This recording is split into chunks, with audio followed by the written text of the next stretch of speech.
मैं संक्षिप्त में बहुत ज़्यादा कलेक्टर सर ने, बदाल सर ने, कपिल जी ने बहुत सारी बातें आपको बताई।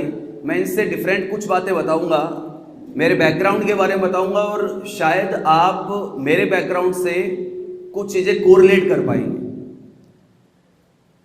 श्री गंगानगर जिले के अंदर एक उपखंड है गड़साना, पाकिस्तान बॉर्डर लगता है।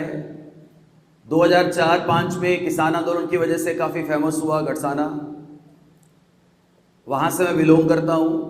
1 से 5 तक की पढ़ाई अर्जन सर बीकानेर के अंदर है, वहाँ से पढ़ाई की।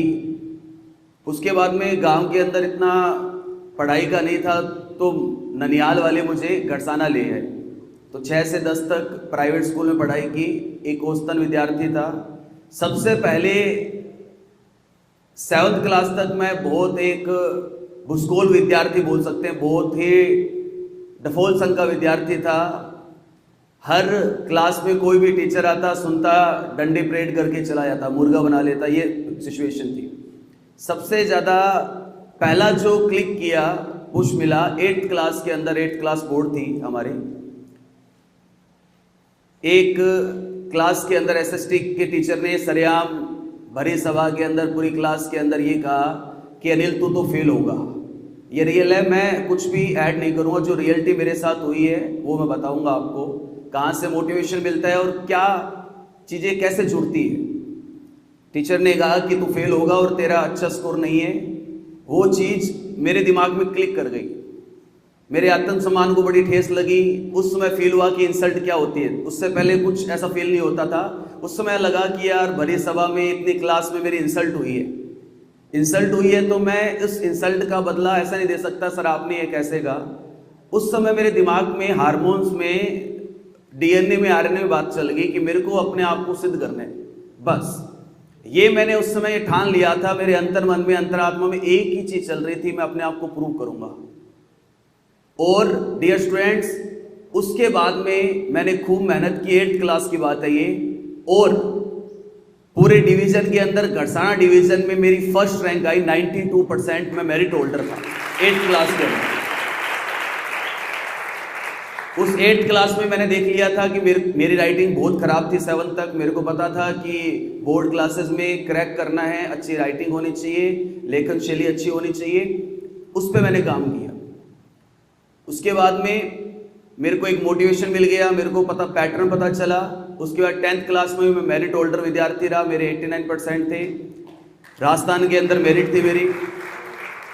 उसके बाद में इकोनॉमिक कंडीशंस कुछ ठीक नहीं थी। मेरी माताजी सिलाई करके मुझे पढ़ाती थी, जो मेरे लिए सबसे बड़ा मोटिवेशन था। आप जो बात करेंगे मोटिवेशन की, हम आपको बता रहे हैं, बहुत सारे ऑफिसर्स आपको अलग अलग बातें बताएंगे, पर मेरा ये मानना है कि हर पर्सन के लिए, हर विद्यार्थी के लिए मोटिवेशन, उसकी बैकग्राउंड, उसकी अलग अलग सर्कमस्टांसेस होती है। तो मेरे लिए असली मोटिवेशन था, मैं जब मेरी माताजी को सिलाई मशीन करते हुए देखता, वो सिलाई करके मेरे स्कूल की फीस भरते, मुझे पढ़ाते, तो मैं उस चीज़ को समझ गया था कि मुझे ही कुछ ऐसा करना होगा जिससे ये जो आर्थिक दुष्चक्र, मैं इसको आर्थिक दुष्चक्र मानता हूँ कि कोई गरीब क्यों है, क्योंकि वो गरीब है। तो मेरे ये दिमाग में था कि मुझे अपनी शिक्षा के माध्यम से, मेरे पास कोई ऑप्शन नहीं था, फादर साहब और के कोई बिजनेस नहीं था, मुझे उस समय ये पता चल गया कि शिक्षा ही एक माध्यम है जो आपको कुछ हासिल करवा सकती है। उसके बाद में मैंने 10th टॉप किया, 89% थे। 11th 12th में गवर्नमेंट स्कूल से पढ़ा, नॉन मेडिकल का विद्यार्थी रहा, बड़े भैया भी उसी स्कूल से पढ़े थे। और 12th के अंदर मेरे 92% थे, मैं फिर मेरिट होल्डर था। और डियर स्टूडेंट्स, पूरे राजस्थान में मेरी 46 रैंक आई थी। अब मैं कुछ चीज़ें बताऊंगा कि कैसे कड़ियाँ जुड़ती है और सहयोग कैसे बैठता है। 46 रैंक आने के बाद में RS 2018 की वैकेंसी में भी पूरे राजस्थान में मेरी 46 रैंक थी। ये एक संयोग था। उसके बाद में इकोनॉमिक कंडीशन सही नहीं थी। जरूरी नहीं है कि हर बार आपको सफलता मिलेगी, क्योंकि आइडियोलॉजी ये होती है कि 12th के अंदर बहुत सिंसियर स्टूडेंट था, पढ़ने वाला था, तो ये कहा कि IIT की तैयारी करनी चाहिए। उस समय IIT और का इंजीनियरिंग का खूब बूम था, तो मैंने 1 साल IIT की तैयारी की, बीकानेर तैयारी की मैंने। पर उस समय डियर स्टूडेंट्स मैं 14 या 15 घंटे रेगुलर पढ़ता था, ये वास्तविकता थी। रेगुलर 14-15 घंटे में पढ़ता था, बहुत सिंसियर तरीके से पढ़ा, फिर भी मेरा आईआईटी में सिलेक्शन नहीं हुआ। 1 साल मैंने खूब पढ़ा, तैयारी भी की, और वो मेरी सबसे बड़ी असफलता थी, सबसे बड़ी असफलता।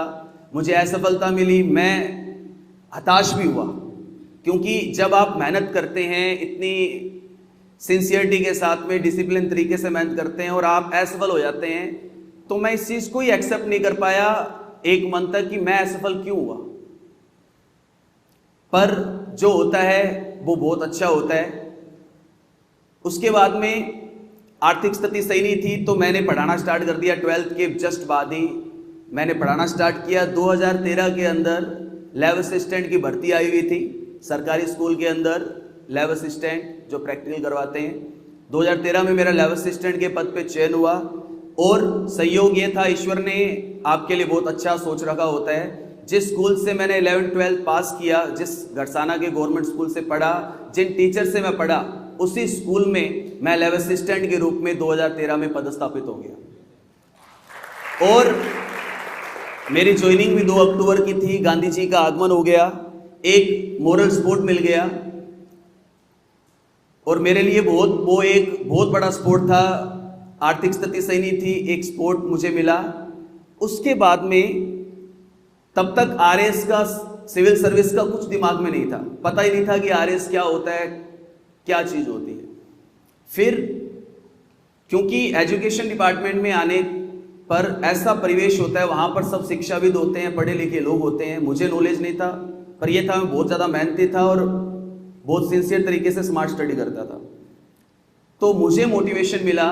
वहाँ पर पॉलिटिकल साइंस के लेक्चरर थे जो आरएस 2016 के अंदर 31वीं रैंक से सिलेक्ट हुए, मांगीलाल जी सुतार, वो वहाँ पर पॉलिटिकल साइंस के लेक्चरर थे।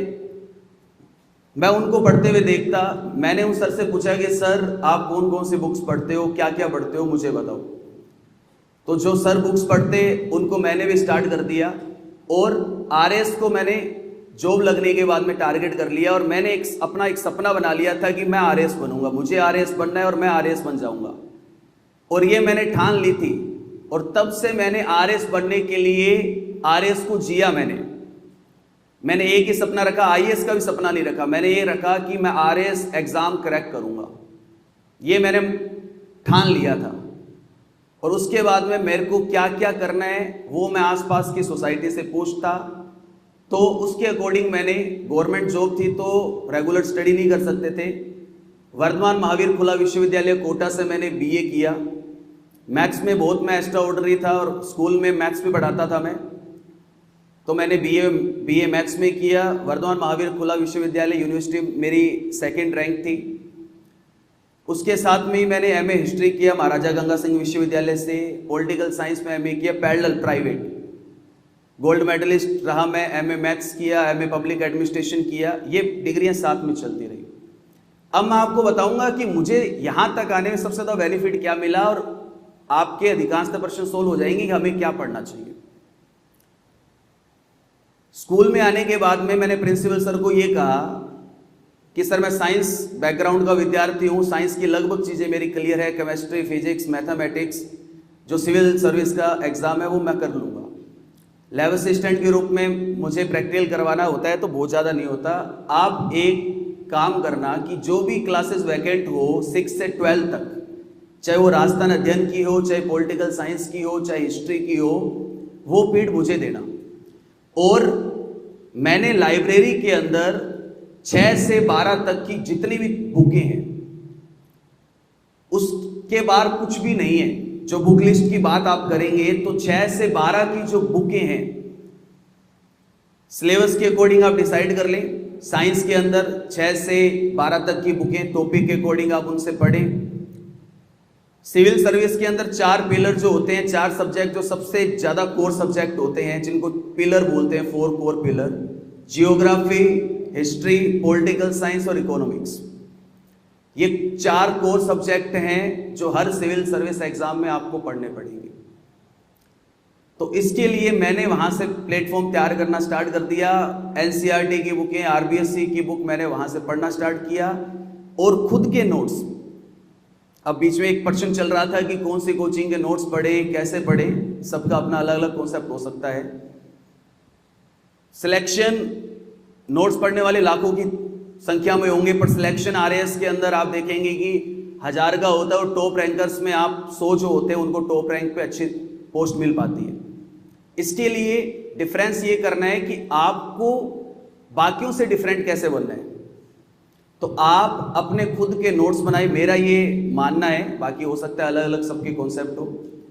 आप हो सकता है रेफरेंस में कोई बुक यूज कर लें, कोई कोचिंग के नोट्स देख लें, पर जितनी मेहनत आप खुद अपने लिए करेंगे उतनी मेहनत कोई दूसरा टीचर आपके लिए नहीं कर सकता। ये चीज मान के चले आप। यदि आप किसी टीचर से भी पढ़ रहे हैं तो आप खुद अपने लिए जितनी मेहनत करेंगे, क्योंकि जितनी लालसा आपको आरएएस बनने की है उतनी किसी को नहीं है, तो आप अपने खुद के नोट्स बनाएं, उसको अपडेट करें। कोई नई चीज करंट की आ रही है तो उसको भी आप उसमें ऐड कर सकते हैं। ये चीजें आपको करनी होगी। अब मेरा बैकग्राउंड आपने देखा होगा कि मैं 12th के बाद में कभी कॉलेज नहीं गया मैं, क्योंकि कुछ इस प्रकार की कंडीशन थी। कॉलेज बिल्कुल रेगुलर स्टडी नहीं हुई और मैंने कहीं भी किसी प्रकार की कोई कोचिंग नहीं की। सारी सेल्फ स्टडी हुई है। टेस्ट सीरीज जरूर ज्वाइन की थी मैंने, इंटरव्यू दिए थे मैंने, सारी स्टडी सेल्फ किया था मैंने। आरएएस तक पहुंचने के दौरान लैब असिस्टेंट के बाद में मैंने एसआई का एग्जाम भी क्रैक किया, 2-3 एग्जाम और भी दिए, एलडीसी का एग्जाम दिया उससे पहले, उनमें भी सिलेक्शन हुआ। तो एक बात तो ये ध्यान रखनी है, यदि आपको टारगेट आपने बड़ा अचीव हासिल कर रखा है आरएएस या आईएएस का, तो इस बात से कभी भी आप छोटे एग्जाम साथ साथ में देते रहे। उससे आपको क्या है, अपनी हकीकत वास्तविकता पता चल जाएगी। और यदि आपका 1-2 एग्जाम में सिलेक्शन होता है तो आपको आपके लिए वो अचीवमेंट है। आपको ये तो होगा कि यार मैंने वो एग्जाम क्रैक कर दिया, मेरा पटवारी क्लियर है, तो वो एक कॉन्फिडेंस आपके अंदर होगा। सिविल सर्विस के अंदर जब आप एंटर करेंगे 2-3 एग्जाम देने के बाद में आपके अंदर एक कॉन्फिडेंस आना स्टार्ट हो जाता है कि यार मैंने यार वो एग्जाम क्रैक कर दिया तो मैं आरएएस भी कर सकता हूँ। ये क्या होता है, आरएएस का एक बहुत बड़ा फोबिया बन जाता है कि यार आरएएस तो यार बहुत बड़ी तोप होती है, आरएएस तो कैसे बढ़ेंगे, पता नहीं क्या ही पढ़ना होता है, पता नहीं कौन सी यूनिवर्सिटी से पढ़ना होता है। मैं कोई भी अच्छी यूनिवर्सिटी से, ओपन यूनिवर्सिटी से पढ़ा हुआ हूँ, सारी सेल्फ स्टडी की हुई है, फिर भी पूरे राजस्थान में 46 रैंक मैंने ऑब्टेन किया और मेरा पहला अटेम्प्ट था, फर्स्ट अटेम्प्ट मैंने 46 रैंक ऑब्टेन की। तो ये चीज आप दिमाग में इस प्रकार का, कई बार क्या होता है इंफीरियर कॉम्प्लेक्स होता है, और बहुत ग्रामीण अंचल से हूँ और आर्थिक स्थिति भी बहुत ज्यादा नहीं थी, खुद अपने लिए तैयार किया, खुद बच्चों को पढ़ाता था, कोचिंग पढ़ाता था, खुद की इकोनॉमिक कंडीशन सेट की, और आज ये स्थिति है, भगवान की दया से सब कुछ है। इस स्थिति में था, 3-4 साल तक लगातार पढ़ाया, अच्छी स्थिति बनी, उसके बाद तैयारी की, खुद ही किया।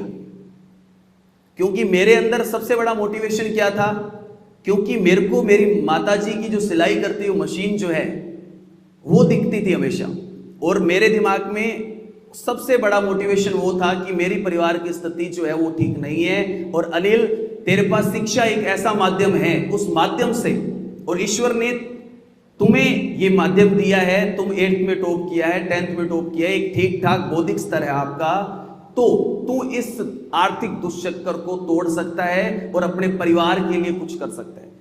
तो मेरा वास्तविक रूप से सबसे बड़ा मोटिवेशन मेरी माताजी थी, और मैं आज भी अपने माताजी का बहुत ज्यादा सम्मान करता हूं, और उनकी वजह से मैं यहां तक आज इस मुकाम तक पहुंचा हूं।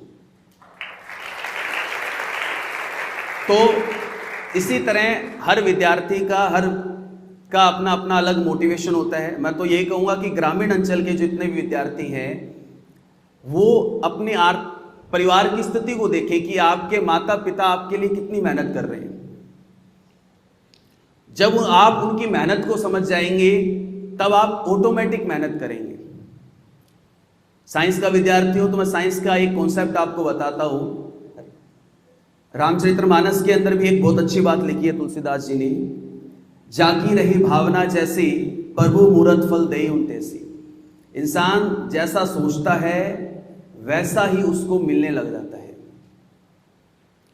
जब आप सोचेंगे तो आपका बॉडी के अंदर जो डीएनए फॉर्मेशन जो है वो उस तरह से काम करेगा डीएनए से आरएनए बनेगा, आरएनए से प्रोटीन बनेगा, उस प्रोटीन से उसके अंदर एक पॉजिटिव वाइब्स आपके अंदर आने लग जाएगी और आपका जो मेंटली लेवल है उस अकॉर्डिंग काम करेगा कि मेरे को आज कुछ करना है। मेरा ये था कि मुझे आरएस बनना है, तो मैं उसके लिए ही मेहनत करता था, उसके बारे में सोचता था कि आज मेरे को यार ये बुक पढ़नी है, टारगेट कर रखा है कि आज मैं 8 घंटे पढ़ाई करूंगा, उसमें 2 घंटे पब्लिक एडमिनिस्ट्रेशन पढ़ूंगा, 2 घंटे पॉलिटिकल साइंस पढ़ूंगा, 2 घंटे ये, दिमाग उसे फोकस कर रखा था। तो ये चीज आप ठान लोगे तो निश्चित रूप से सफलता आपको मिलेगी। कोई भी दुनिया की कोई भी ताकत आपको अपनी सफलता से जो है वो हटा नहीं सकती। ये मेरा अनुभव है जितना मैंने अब तक सीखा है। अब पुलिस विभाग में आया हूँ और यूनिफॉर्म के प्रति काफ़ी चाम रहता है। एसआई के अंदर भी मेरा जब एसआई के अंदर फाइनल सिलेक्शन नहीं हुआ तो भी मैं काफ़ी हताश हुआ। ईश्वर ने मेरे लिए अच्छा सोच रखा था। आज एसआई से अपर रैंक डीवाईएसपी के रूप में मैं यहाँ लगा हुआ हूँ। तो ये चीज़ यदि आप मेहनत करते हैं पूरी शिद्दत के साथ में, तो ईश्वर पे, ऊपर वाले, अपने माता पिता पे इतना विश्वास रखें कि आपके लिए कभी जीवन में कभी गलत नहीं होगा। यदि आप सिंसियर तरीके से, अच्छी तरीके से मेहनत करते हैं तो। आज आईआईटीएंस जो बड़ी बड़ी कंपनी में, एमएनसी कंपनी में लगे हुए हैं, जब आईआईटी में असफलता मिली तो 1 महीने तक मैं बहुत हताश रहा। आज वही फ्रेंड्स फ़ोन करते हैं कि भाई यार वहाँ जयपुर के अंदर वो काम है, तू देख लेना, और वो रिस्पेक्ट करते हैं। क्योंकि सिविल सर्विस के अंदर आपका जो ओरा है, पब्लिक से डील करते हैं आप। जो आईआईटीएन से या बैंक में होकर मैं हो सकता था कि अच्छा पैकेज मुझे मिल जाता वहां पर जितना पब्लिक से डीलिंग होती है, लोग बाग आपको जानते हैं और आपके परिवार को, मेरी माताजी को याद इस बात की खुशी होती है कि वो डीएसपी की माताजी जा रही है। मंदिर में जब जाती है मम्मी तो उनको कहते हैं कि ये डीएसपी की मम्मी है। तो वो मेरे लिए जो शब्द हैं, वो मेरे लिए आज मेरे को लगता है कि मेरी मेहनत जो है रियल के अंदर, वो एक ईश्वर ने एक बहुत अच्छा जो है मुझे प्रतिफल दिया है। तो इस चीज़ को हमेशा ही अपनी जो रूट्स है, जैसे सर का सबसे, मेरे यहाँ मैं जयपुर से स्पेशल आया, बदाल सर ने मुझे ये कहा, मैं फर्स्ट टाइम, सर का नाम खूब सुना हुआ है क्योंकि आरएस की जो तैयारी करने वाले हैं बदाल सर के नाम से परिचित है, काफ़ी बुक्स है, पर मैं फर्स्ट टाइम सर से मिला। सर ने यही कहा कि हम इस प्रकार का अपने एरिया के अंदर सेमिनार करवा रहे हैं ताकि बच्चे जो है वो नॉर्मल ग्रामीण अंचल से हैं, जिनका ऐसा कोई परिवेश नहीं है, जिनको कोई गाइड करने वाला नहीं है, तो आपको आना है। मैंने सर को उस समय कहा था कि सर मैं ज़रूर आऊँगा। हालांकि 28 को फुलेरा के अंदर था तो मैं जयपुर आया हुआ था। मैंने कल ही सर को कहा कि मैं सर ज़रूर आऊँगा। क्यों आऊँगा? क्योंकि मुझे पता है कि मैं उस अंचल से हूँ जिस अंचल के विद्यार्थी को यदि थोड़ा सा अपने पुश दे दिया तो वो बहुत कुछ कर सकता है। ग्रामीण अंचल के अंदर सबसे बड़ी बात क्या होती है, मैं आपको देख रहा हूं, आपकी सिंसियरिटी, और आप लगातार 3-4 घंटे से आपकी जो सीटिंग आपने कर रखी है, बैठे हुए हो, उससे मैं ये बता सकता हूं कि आप इस अपने करियर को लेकर बहुत ज़्यादा डेडिकेटेड हो। और ये अपना प्लस पॉइंट है। ग्रामीण अंचल अपना नेगेटिव पॉइंट नहीं है। ग्रामीण अंचल का जो बच्चा जितनी मेहनत कर सकता है वो शहरी अंचल का बच्चा नहीं कर सकता, क्योंकि जैसे ही उसको सुख सुविधा मिलेगी वो उसका आदी हो जाएगा और उसको किसी चीज़ का महत्व नहीं समझ आएगा। यदि मेरे पिताजी बढ़िया बिजनेस में होते, मैं बढ़िया परिवार से हूँ, तो हो सकता था कि मैं बिजनेस की तरफ चला जाता। आज भी बहुत सारे कहते हैं कि यार मेश्वरियों में बच्चों, बड़ियों में बहुत कम बच्चे आए हैं, क्योंकि मुझे सुख सुविधा मिलती तो मैं वहाँ बिजनेस के अंदर चला जाता। हो सकता आज इस पोस्ट तक नहीं पहुँचता। तो अपने कभी भी अपने अंदर एक चीज़ ये महसूस कर लें, आप अपने अंदर कभी भी इंफीरियर कॉम्प्लेक्स मत आने देना। चाहे आपका परिवेश कैसा भी है, आपके माता पिता कुछ काम कर रहे हैं, नहीं कर रहे, पर अपने को हमेशा इस चीज़ से कभी भी इंफीरियर नहीं होना कि उस बच्चे ने तो बहुत सुंदर शूज पहन रखी है और मैं नहीं कर पहने हुए। ये चीज़ गौण है। जब आप एक अच्छे अधिकारी बन जाओगे तो आपको सब कोई जानेंगे, हर कोई जानेगा। तो पहली बात, इंफीरियर कॉम्प्लेक्स अपने अंदर बिल्कुल मत आने देना कि मेरा परिवेश ये है, मैं कुछ कर नहीं सकता। बाकी काफी समय हो गया, मुझे लगता है ज्ञान का प्रस्फुटन बहुत ज्यादा हो रहा है। अब यदि एक दो प्रश्न यदि कोई पूछना चाहता है, बाकी तो बदाल सर ज्ञान का सागर है जो समय समय पे आपको प्रेरित करते हैं। और मैं चाहूँगा कि बदाल सर के लिए एक बार जोरदार तालियां बजा दें कि उन्होंने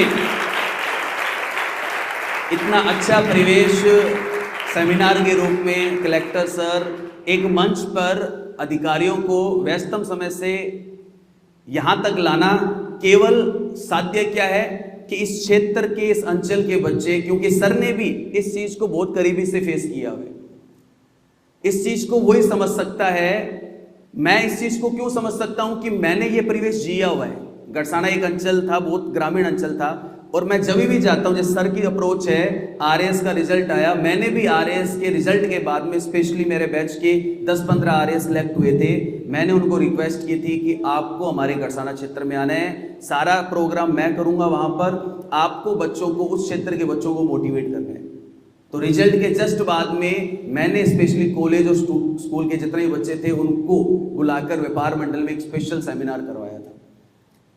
ये थीम कभी आपके अंदर तभी आएगी जब आप इस चीज को महसूस करेंगे, और हम यही चाहते हैं ये चेन आगे से आगे बढ़ती रहनी चाहिए। जब आप में से कोई बच्चा सिलेक्ट होकर इस ग्रामीण अंचल से जब बड़ी पोस्ट पे जाएगा तो आपके अंदर भी होगा कि इस क्षेत्र के बच्चों के लिए मुझे अपने अनुज, भ्राता और भगिनियों के लिए कुछ करना है। ये सोच आपके अंदर होनी चाहिए, और यही सोच आप जब समाज सेवा के रूप में करेंगे तो आपकी जो छवि है, देखो ऑफिसर सभी होते हैं, पर बदाल सर को एक जानते हैं, आरएएस भी बहुत सारे होंगे, ऑफिसर भी खूब होंगे, आईएएस भी खूब होते हैं, पर इसमें भी स्पेशल बनना, पुलिस में भी बहुत सारे ऑफिसर होंगे जो काम करते होंगे, पर ऑफिसर में भी फैन फ्लोइंग और बच्चों तक पहुंचना, इसके लिए भी आपको कुछ ऐसा डिफरेंट करना होगा, समाज के लिए कुछ करना होगा। और हमारे लिए प्लस पॉइंट क्या है, हम एक ऐसे पद पे हैं कि हमारी इजीली एक्सेस हो सकती है, हमारे पास एक्सपोजर अच्छा है, तो हम इजीली कुछ बच्चों के लिए कर सकते हैं। इससे पहले मैं लैब असिस्टेंट था तो मेरे पास इतना एक्सपोजर नहीं था, मैं बहुत कुछ करना चाहता था, पर मैं उस समय इतना ही करता था कि 10-15 जो गरीब परिवार के बच्चे थे उनको मैं मैथ साइंस निःशुल्क पढ़ाता था, जितना मैं उस समय कर सकता था। और वो बच्चे, मुझे आज फक्र होता है कि आज मैं आईआईटी क्रैक नहीं कर पाया, उनमें से कई बच्चे जो हैं वो आईआईटीएंस है और एमबीबीएस डॉक्टर है। ये मेरे लिए गर्व का बात है। जब मैं टीचर था, जब मैं उस लैब असिस्टेंट के रूप में, मेरी सोच हमेशा ये थी कि अपने जिस मुकाम पे हैं और अपने उस मुकाम पे कितना कर सकते हैं। आज मेरे पास बहुत अच्छा एक्सपोजर है, बहुत कुछ करने गए, और मेरी थिंकिंग भी यही है कि मैं समाज के लिए कुछ ना कुछ करूं, जितना मेरे पद से, मेरी हैसियत से होगा मैं जरूर करूंगा। तो ये सोच आपने भी अपने अंदर विकसित करनी है, और यदि आप ऐसे सोच के साथ होंगे तो ईश्वर आपका जरूर जो है, जरूर आपको सफलता देगा। और मैं इसी चीज को मानता हूं कि मेरी माता की मेहनत और मेरी सादगी। अब बात करते हैं समाज के परिवेश की। मैं एक किस्सा आपको बताता हूं।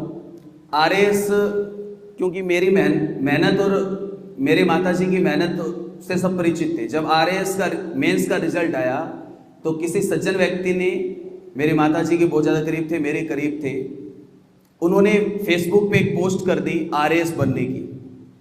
तो उनके पास कमेंट आने स्टार्ट हुए, तो अभी तो यार मेंस का रिजल्ट आया है, मेंस का रिजल्ट आया तो आरएएस थोड़ी बन गया, अभी तो इंटरव्यू बाकी है, अभी फाइनल सिलेक्शन तो नहीं हुआ। पर उस व्यक्ति को इतना विश्वास था कि इस बच्चे का जो है वो सिलेक्शन जरूर होगा, और वही बात हुई। उनके पास खूब कमेंट आए कि आप इस प्रकार की भ्रामक बातें फैला रहे हो। हालांकि उन्होंने मुख्य परीक्षा उत्तीर्ण करना लिखा हुआ था, पर उन व्यक्ति को इतना विश्वास था कि इस बच्चे ने खूब मेहनत की है।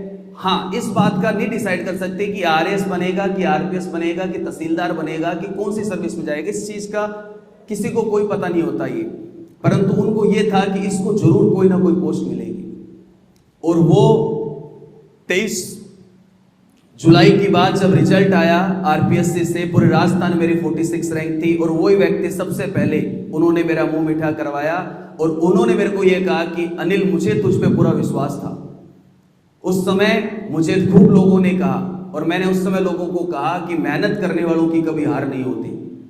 तो वो पल आपको, आप इस तरह से मेहनत करेंगे तो पूरी जो कायनात आपको, जो वो आपकी सादगी, आपकी मेहनत को दिखेगी।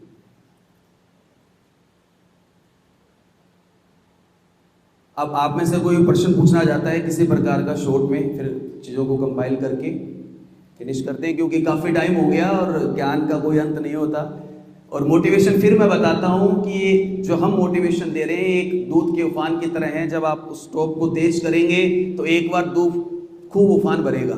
अब आपके अंदर ये होगा कि मैं तो अब जाते ही घर पे क्या है किताबें पढ़ूंगा और आग लगा दूंगा और तूफान ला दूंगा, बस आज तो क्या है क्रांति ला देंगे। ये विचार आपके मन में आएंगे, विचार एक दिन चलेंगे, 2 दिन चलेंगे, फिर मैं कहता हूँ आपके लिए असली मोटिवेशन होगा। आप RAS क्यों बनना चाहते हैं, IAS क्यों बनना चाहते हैं, किन के लिए बनना चाहते हैं।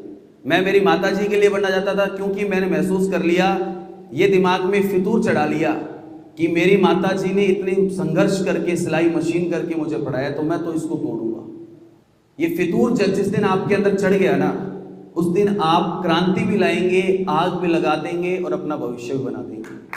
पर ये सेल्फ मोटिवेशन कहीं से नहीं आएगा। हम आपको गाइड कर सकते हैं क्या पढ़ना है, कैसे पढ़ना है, पर क्यों पढ़ना है, क्यों पढ़ना है। बहुत सारे बच्चे प्रश्न पूछते हैं कितने घंटे पढ़ना है, क्या घंटों का क्या लिमिट है भाई, कोई बाउंडेशन नहीं होता। जरूरी है क्यों पढ़ना है, बस क्यों का जो आंसर है वो आपके पास है, उसको तलाश लें।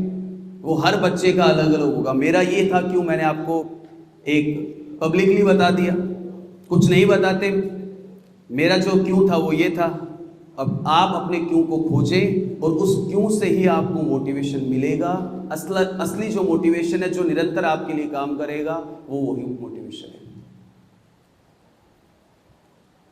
अब कोई भी प्रश्न पूछना चाहता है तो पूछें, पीछे से कोई प्रश्न। हाँ, माइक पहुंचा सकते हैं तो उनको पॉसिबल है तो। बोर तो नहीं हुए आप? और बस जाने वाली है।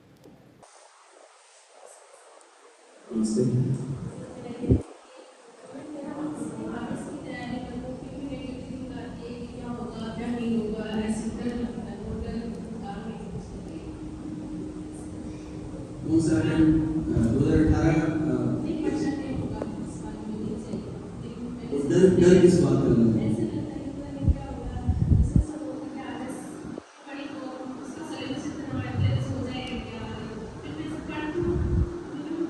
क्या बैकग्राउंड आपका, क्या किया आपने?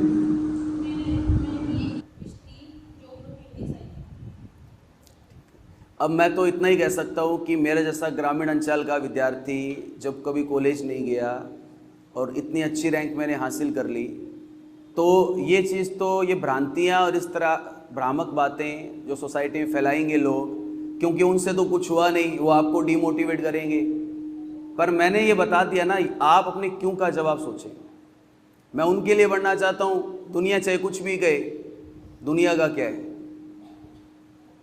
तो डर किसी बात का नहीं है। एक बार स्टार्टिंग अपने, जब तक उस किसी चीज़ में एंटर नहीं करते, अपने मन में बहुत सारी बातें होती हैं। जब पुलिस में नहीं आया था, पुलिस के बारे में बहुत अलग अलग प्रकार की बातें थी कि पुलिस की जो बहुत हैक्टिक होती है, ऐसा होता है पुलिस में, वो होता है। ये परसेप्शन है, पूर्व अनुमान कोई भी किसी के बारे में कैसा लगा सकता है। जब तक आप उस सिस्टम में नहीं आओगे तब तक नहीं जान पाओगे उसको। तो किसी प्रकार की कोई नहीं, आप अच्छी तरह से तैयारी करो। जब आप अच्छी तैयारी करोगे, टेस्ट सीरीज दो, टेस्ट सीरीज में देखो आप कहाँ स्टैंड कर रहे हो, तो अपने आप ही आपका जो फियर है वो खत्म हो जाएगा।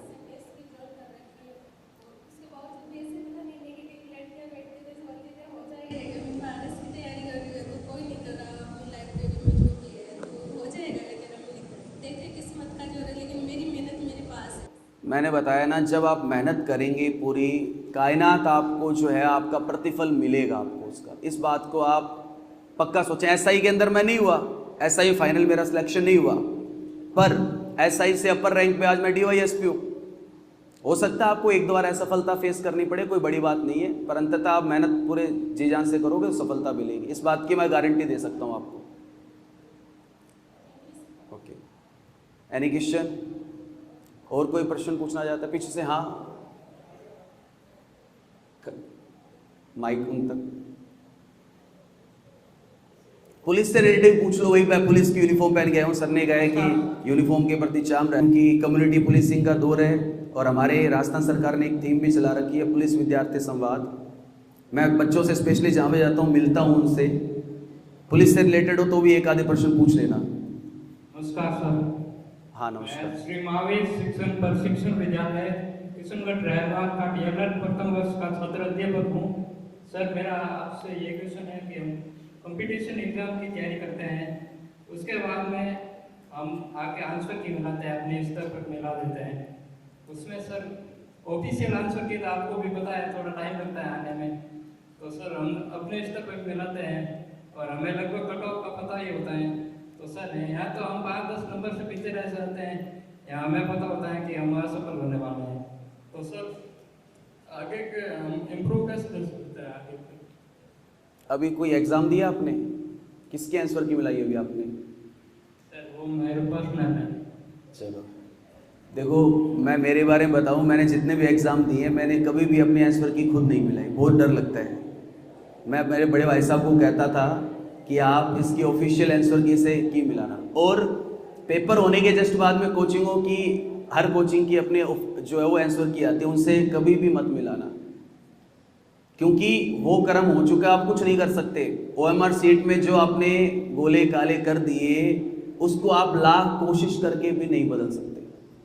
मैं आपको एक किस्सा बताता हूँ, किस्मत की बात बताता हूँ, किस्मत को क्या मंजूर होता है।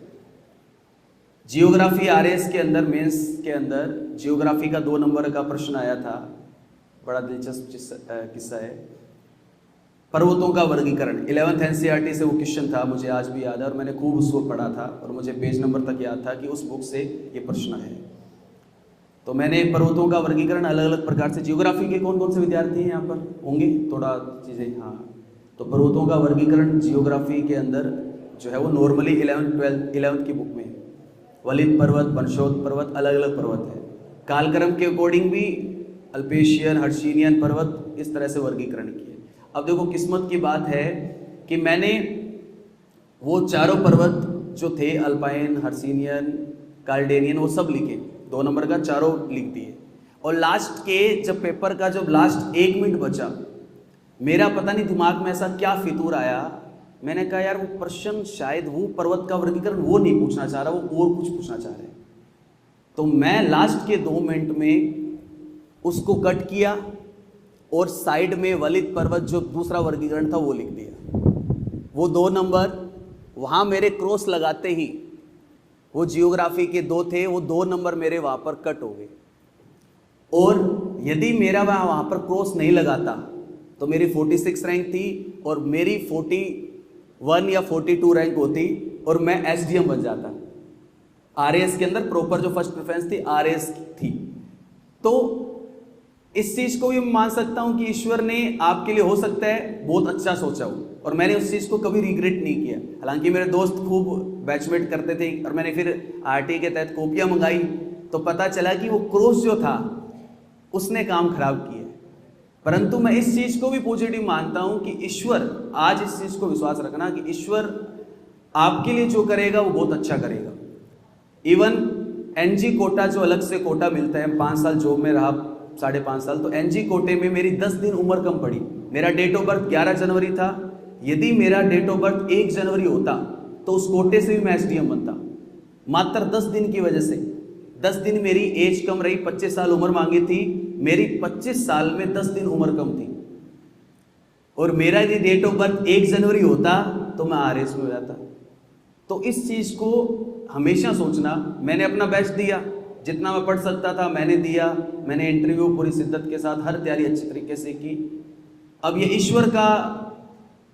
ईश्वर जो आपके लिए सोचेगा वो अच्छा सोचेगा, तो इस चीज़ के लिए कभी रिग्रेट मत करना। जो असफलता आपको मिली है तो उसको लेके मत कर लेना कि मुझे असफलता क्यों मिली है। जैसे मैंने IIT के दौरान सोचा था, जब पीछे जाता हूँ उस समय मैं 1 महीने तक किसी से मैंने बात नहीं की, मैंने कहा किसी से बात नहीं करूँगा मैं, कोई कुछ नहीं होता, मैंने मेहनत की, मेरा सिलेक्शन नहीं हुआ, मेरा तो होना चाहिए था। अब आज 10 साल के बाद मुझे लगता है कि वो चीज़ बिल्कुल सही थी। ईश्वर आपके लिए बहुत कुछ अच्छा प्लान करके रखा हुआ है। इन्हीं शब्दों के साथ में मैं विराम दूंगा, काफ़ी टाइम लिया और आपने सहज, कोई प्रश्न नहीं, और आप इतनी सहजता से सुन रहे हो तो मुझे वास्तव में बहुत अच्छा लग रहा है। ये क्षेत्र वास्तव में मुझे लग रहा है कि आपकी सिंसियरिटी से मैं पूरा एक क्षेत्र का ओरा पता कर सकता हूँ कि इस क्षेत्र का ओरा क्या होगा। Good afternoon sir. Good afternoon. Sir मैं ये कहना चाहता हूँ कि जैसे ऑनलाइन स्टडी बेटर है या ऑफलाइन स्टडी?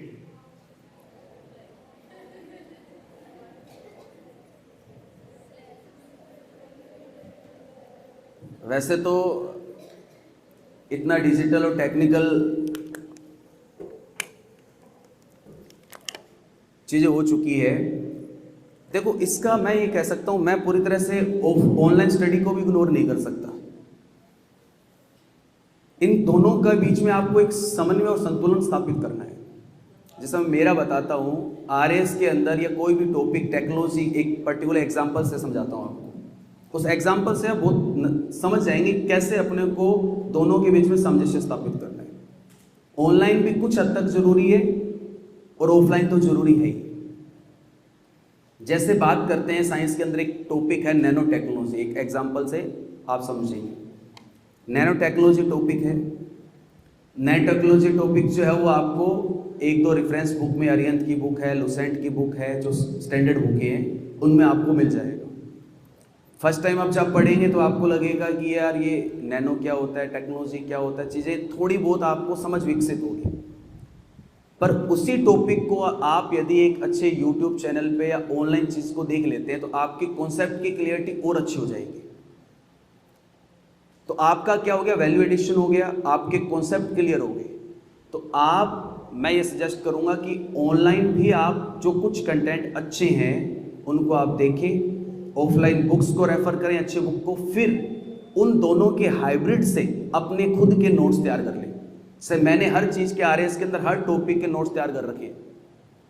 मेरे 30 रजिस्टर आज भी अलमारी में रखे हुए हैं। मैं जब भी घर जाता हूँ मम्मी कहती है कि ये रजिस्टर तो संभाल ले, इनको तो किसी को दे दे, किसी के काम आ जाएंगे। तो मैंने कहा कि ये मेरी विरासत है, मैंने मेहनत की हुई है, ये नोट्स को, इनको मैं कंपाइल करके एक दिन कहीं ना कहीं इसको पूरा जैसे टाइम मिलेगा तो उसको नोट्स में तब्दील कर दूंगा। मैंने हर टॉपिक को ऑनलाइन कंटेंट से, रेफरेंस बुक से कंपाइल करके खुद के नोट्स तैयार किए। तो वो चीज़ आप कर सकते हैं। क्लियर हो गया डाउट आपका? और कोई डाउट?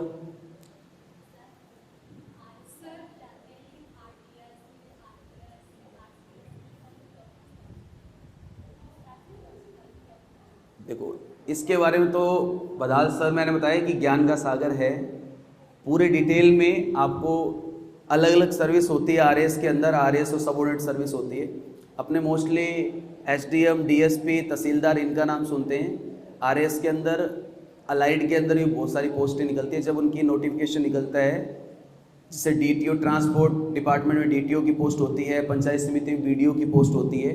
ये पोस्ट आपको आपकी प्रेफरेंस और आपके रैंक के अकॉर्डिंग मिलती है। जैसे मेरे राजस्थान में 46 रैंक थी, जनरल रैंक में एक एग्जांपल के रूप में बताऊं तो 43 तक एसडीएम क्लोज हुआ था, तो मेरे को सेकंड प्रेफरेंस जो है वो डीएसपी मिली। यदि मेरी रैंक 90 के आसपास होती तो मेरे को तहसीलदार मिलता, मेरी तीसरी प्रेफरेंस मिलती।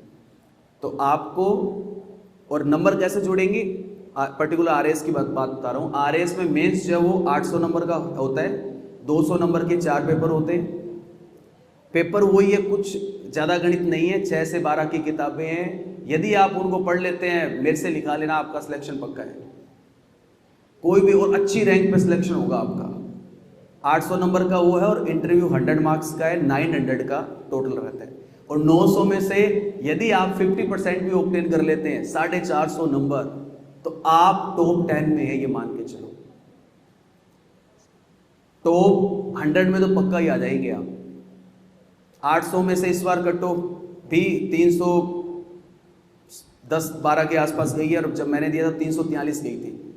मतलब आपको 50% यदि आपके आ गए, 900 में से आपके 450 नंबर आ गए, तो आप एसडीएम, डीएसपी में से एक पोस्ट आपकी पक्की है। क्या? हाँ, पेपर सबका एक ही होगा, सब वही पेपर देंगे, पर रैंक के अकॉर्डिंग थोड़ा बहुत मार्जिन रहता है। मैं बता रहा हूँ, मेरा 2 नंबर का और होता, वो क्रॉस नहीं लगता, तो मैं उस सर्विस में शिफ्ट हो जाता। तो ये रैंक जो है वो रैंक के अकॉर्डिंग आपको पोस्ट मिलेगी। वो तो दूर की बात है, वो तो आप जब मेहनत करेंगे तो आप इस चीज़ को मत सोचे भी क्या मिलेगा क्या नहीं, अभी से फितूर मत बढ़ाए, आप तो मेहनत करें बस, अच्छा ही मिलेगा। जनरली सोसाइटी की थिंकिंग होती है कि जो पुलिस की जॉब है वो गर्ल्स के लिए ठीक नहीं होती है, मतलब कि इसमें फुल टाइम जॉब भी, फुल टाइम ड्यूटी भी करनी पड़ सकती है। तो अगर हमारी फैमिली की ऐसी थिंकिंग हो तो हमें क्या करना चाहिए इसके लिए? सर मतलब जैसे आपकी ये जो ड्रेस है पुलिस की, मतलब ये पर्सनैलिटी बहुत अच्छी लगती है, बट अगर सोसाइटी की ऐसी थिंकिंग है कि पुलिस की जॉब लड़कियों के लिए ठीक नहीं है, तो इसमें हमारी क्या गलती है सर? इसमें हम क्या करें? बहुत अच्छा प्रश्न पूछा है उन्होंने। मैं बता दूं कि हमारे 36 ऑफिसर्स का बैच का आरपीएस का बैच था, उसमें 13 फीमेल ऑफिसर्स थी। 36 में से 13 फीमेल ऑफिसर्स थी। मैं बताता हूँ परसेप्शन कोई भी किसी के बारे में कैसा बना सकता है। आज इतनी ऑडियंस बैठी है, मैं आपसे फर्स्ट टाइम मिला हूँ, आप मेरे बारे में कैसा भी परसेप्शन बना सकते हैं कि वो सर आए पता नहीं कैसी बातें कर गए, कैसी कैसी कहानी सुना गए। परसेप्शन तो कैसे बना सकते हैं, पर जब तक आप सिस्टम को नहीं जानेंगे, मैं ये कह रहा हूँ ना, जब तक आप उस चीज़ को नहीं समझेंगे, वो चीज़ कब समझ सकते हैं? जब उस सिस्टम में आओगे। स्पेशली लड़कियों की जो बात है, अब मैं एक दो किस्से बता देता हूँ। ट्रेनिंग के दौरान हमारी ट्रेनिंग 15 महीने की ट्रेनिंग होती है। पुलिस की ट्रेनिंग बहुत हेक्टिक ट्रेनिंग होती है, और इवन हम ओटीएस के अंदर थे। ओटीएस का नाम सुना आपने? Officer training school, HCM RIPA Jaipur के अंदर है। तो वहाँ 15 वीक की ट्रेनिंग होती है। वो ट्रेनिंग फाउंडेशन ट्रेनिंग होती है, उसमें खूब इंजॉय होता है। बेसिक SDM, DSP, BDO सबकी ट्रेनिंग कंबाइंड ट्रेनिंग होती है। वो जो टाइम पीरियड है वो गोल्डन टाइम पीरियड होता है हर ऑफिसर के लिए, बहुत अच्छी तरीके से जिया। पर जैसे ही राजस्थान पुलिस एकेडमी शास्त्री नगर जयपुर में बनी हुई है, वहाँ जो एंजॉय किया हुआ है, पुलिस एकेडमी में जाते ही फर्स्ट डे वो सब चीज़ें चेंज हो जाती है। 11 अप्रैल को जैसे ही गए हम, 2022 को पूरा बैच गया। सबसे पहले मेरे को पर्टिकुलर क्या था, बाल बड़े रखने का शौक था। तो वहाँ पुलिस के अंदर ट्रेंड जो होता है वो क्या होता है, वहाँ पहले हमारे सीनियर्स ने कह रखा था कि वहाँ पर आपको महेश नाई मिलेगा, पहली मुलाकात उससे होगी और सबका मुंडन किया जाएगा। तो वहाँ पर सबकी कटिंग कर दी जीरो, और रगड़ाई जो है वो स्टार्ट हो गई। और इवन 15-20 दिन तक, क्योंकि अप्रैल मई में इतनी गर्मी रहती है, परेड जो है रेगुलर करनी पड़ती है 8-9 बजे तक। तो बहुत सारी 13 लड़कियां थी, तो उनमें से 3-4 डेली रोती। ये मैं रियलिटी बता रहा हूँ। और उसके बाद में चेंज कितना आया वो आप देखना। उनको ऐसा लगा कि यार कैसे जो हो गए, यार स्किन बर्न हो रही है। तो गर्ल्स का ये थोड़ा रहता है, ये वो हाथ में ग्लव्स पहन के आए, फेस पे वो सनस्क्रीन लगा के और मास्क पहन के। पर उस्ताद उनसे भी डबल कि हम इसी चीज़ के लिए तो तुम्हें परेड करा रहे हैं ताकि आप गर्मी धूप सब भूलो। तो उनको बड़ी प्रॉब्लम कि उन्होंने इस तरह का परिवेश नहीं देखा। परंतु 10-15 दिन के बाद में उनको चीज़ें जो बहुत ही इंजॉय आने लग गया, वो आदी हो गई। उनको लगा कि यार ये तो बहुत अच्छी बात है। हमारा परेड का 1-2 राउंड होता, हम कहते यार क्या दाहिने चल, दाहिने मोड़, तीनों दिन में आगे बढ़ेगा, पीछे मोड़। मतलब कमांड जो होती है ना बहुत अलग प्रकार की होती है। परेड आपने की होगी, तीनों दिन में दाहिने चलेगा, तीनों दिन में आगे बढ़ेगा, पीछे मोड़। तो बड़े कन्फ्यूजन से रहती थी। पर 1 महीने के बाद में आपको इंजॉय आने लगता है, चीज़ें समझ आने लगती है। और उन गर्ल्स ऑफिसर्स की अब वो फील्ड के अंदर अभी अलग अलग पोस्टिंग है, तो बहुत बड़ी बड़ी कार्रवाई कर रही है। और जो वो ये कह रही थी कि यार इतनी हेक्टिक है, उनके पेरेंट्स ये सोच रहे थे कि यार ये इसको पुलिस लाइन में डाल दिया, 24/7 की जॉब है। तो वो आज उन पर प्राउड करते हैं जब न्यूज़पेपर में कटिंग आती है कि आरपीएस प्रोबेशनर, इस लड़की ने अवैध हथकढ़ शराब पकड़ी, इस पे कार्रवाई की, जुए की कार्रवाई की। तो वो रियल में अच्छा फील करते हैं। तो ये परसेप्शन जरूर है। थोड़ा कंपैरेटिव रूप से देखें तो हल्का सा फीमेल के लिए और मेल के लिए थोड़ा सा हो सकता है हेक्टिक हो।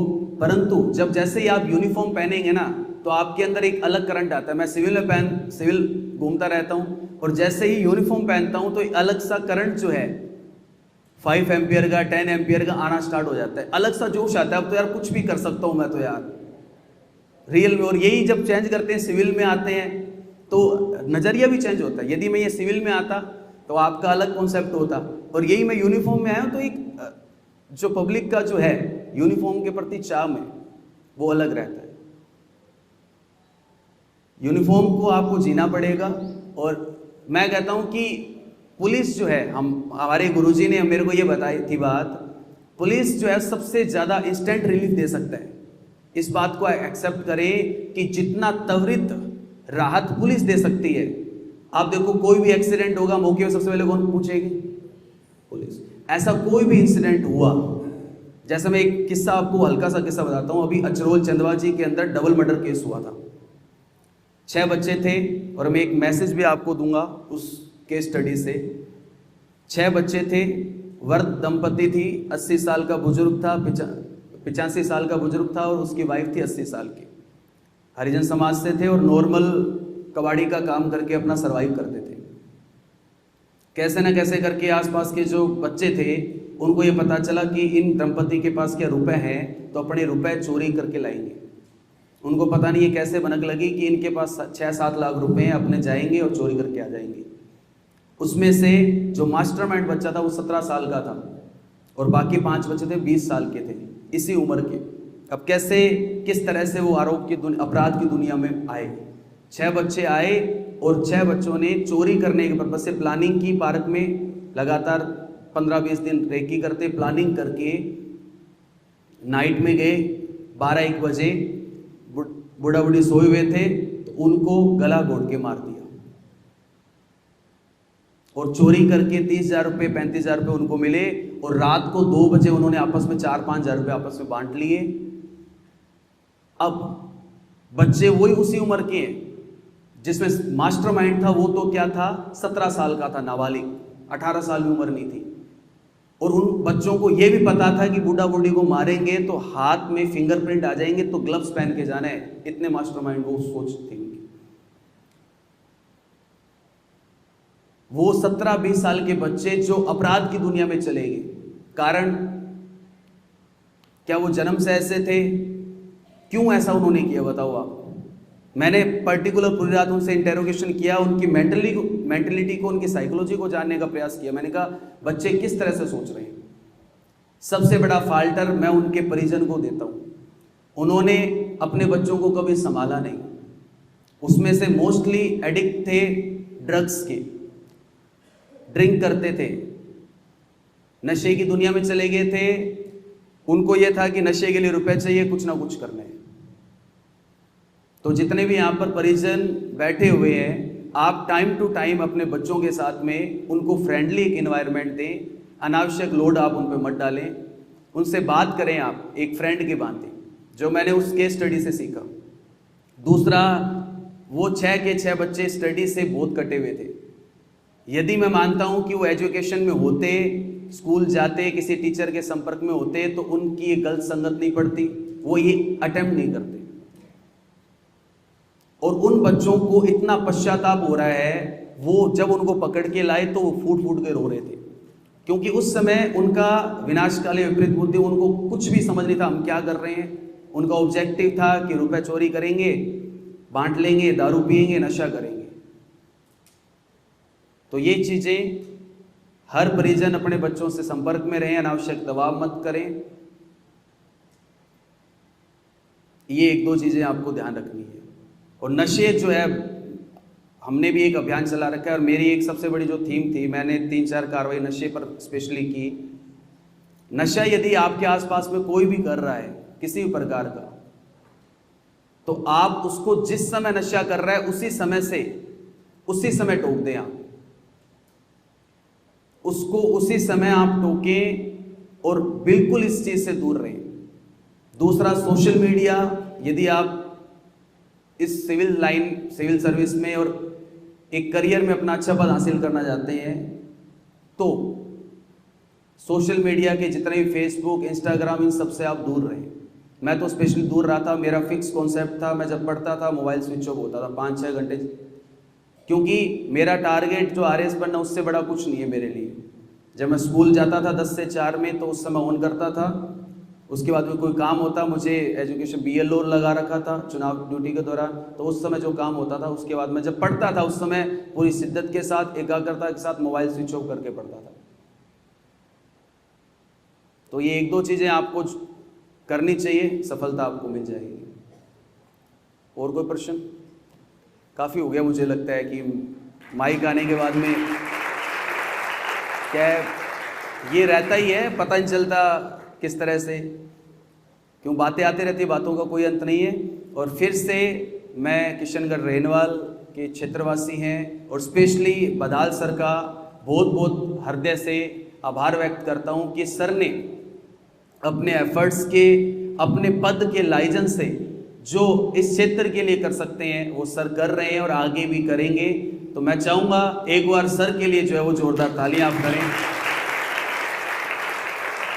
और इन्हीं शब्दों के साथ में आपने इतनी सहजता से मुझे सुना और इतने लंबे टाइम से आपको भूख भी लगी हुई है, पर मैं कहता हूं कि आप रियल में कुछ कर सकते हैं, क्योंकि सिविल सर्विस के लिए सीटिंग चाहिए। बच्चों से क्या पढ़ाई, किताबें खूब ले आते हैं, बैठा नहीं जाता। वो आप में रियल के अंदर जो है वो एक, मैं मानता हूँ, टैलेंट है। आप लगातार 5 घंटे में पढ़ सकते हैं, वरना आज के बच्चे क्या है, 30 मिनट पढ़े, मोबाइल चलाने लगे, व्हाट्सएप मैसेज चेक कर लिया, मम्मी चाय बनाना, मम्मी कॉफ़ी बनाना, मम्मी को और काम लगा देते हैं। तो ये आप में रियल में टैलेंट है, आपकी सिटिंग जो पावर है उसकी मैं वास्तव में ना तारीफ करता हूँ कि आप सुन सकते हैं किसी को। हालांकि हो सकता है मन में आपके और कुछ चल रहा हो कि पता नहीं कहाँ आज आए, पता नहीं कैसा दिन उदय हुआ आज, तो पता नहीं कैसे सेमिनार में बैठे। पर ये अच्छी लगेगी चीज़ें आपको, जब सफलता अर्जित करोगे तो आपको बदाल सर बहुत याद आएंगे। हम में से किसी श्रोता की 1-2 बातें अच्छी लगी तो आपको वो दिन जरूर याद आएगा कि यार उस सर ने वो बात तो कही थी यार, शायद वो बात सही थी। पता नहीं होता कब कोई अच्छी बात अपने को याद आ जाए। जैसे मैंने बताया, मेरे को वो चीज़ आज भी याद है, 8th क्लास में मेरे को भरी सभा में लज्जित किया गया था, मुझे कहा था कि ये फेल होगा, वो मेरे लिए यू टर्न था लाइफ का। तो आपके जीवन में भी कोई भी यू टर्न हो सकता है। इन्हीं शब्दों के साथ में जय हिंद, जय भारत। मुझे एक प्रश्न याद है